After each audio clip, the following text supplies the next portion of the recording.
What that means is you're trying to do work like God instead of the work of God.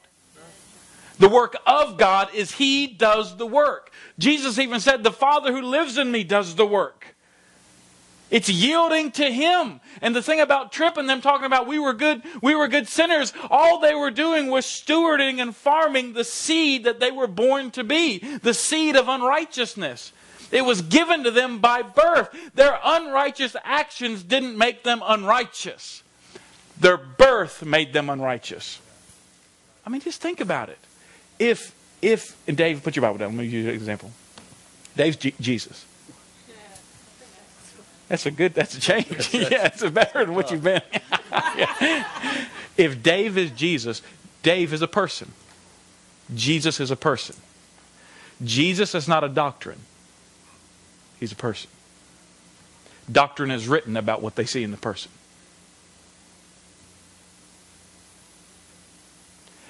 He's a person. And in Dave's life, in Jesus, we'll call you Jesus. In Jesus' life, I have so many jokes right now. I'm just going to pass by all of them. That Jesus, watch this. A doctrine didn't die for me. A church didn't die for me. A theory didn't die for me. A person did. And this is not true of every church.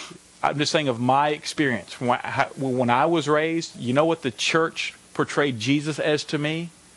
Was some girly figure. Was some disconnect. This is the warrior of all warriors. King of all kings. Who came down and could have wiped everybody out.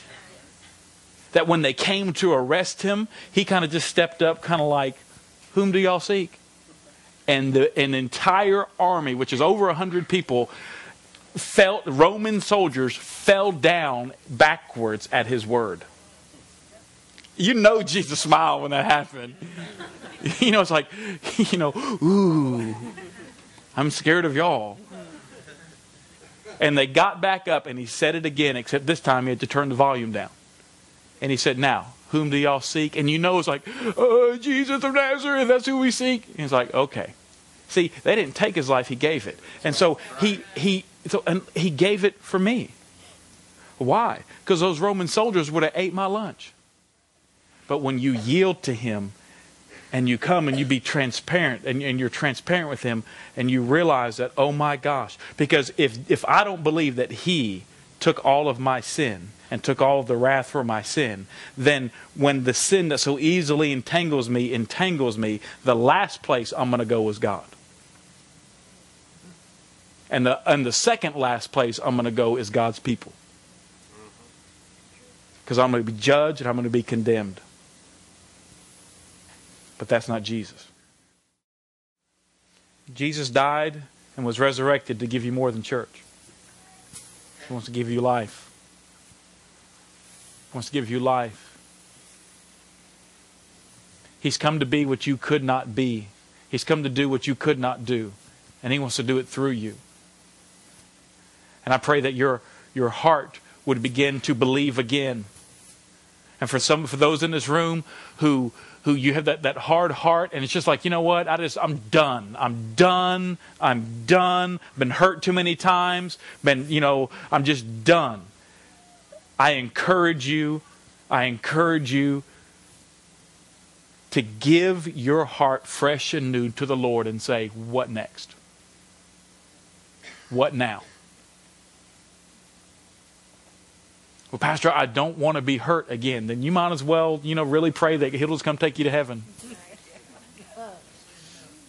Because you're going to be hurt and you're going to hurt people. It's going to happen. People are going to fail you. It's going to happen. But it's what do you do with that? It's what do you do with that? It's what do you believe about that? What do I need more of? What do I need less of? And being able to, the whole thing about give and take. That I want to take what He's given. And I want to give what He wants to take. And what He wants to take is everything about the curse, everything about sin. He wants to take that from you. He's already paid the price. He's already done it. You have every right to give it to Him.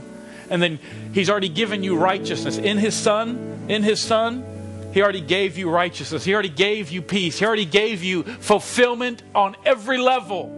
It's given to you.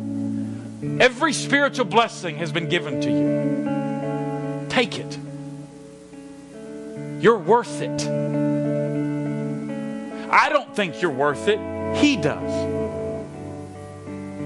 And it's not even for your name's sake. It's for His.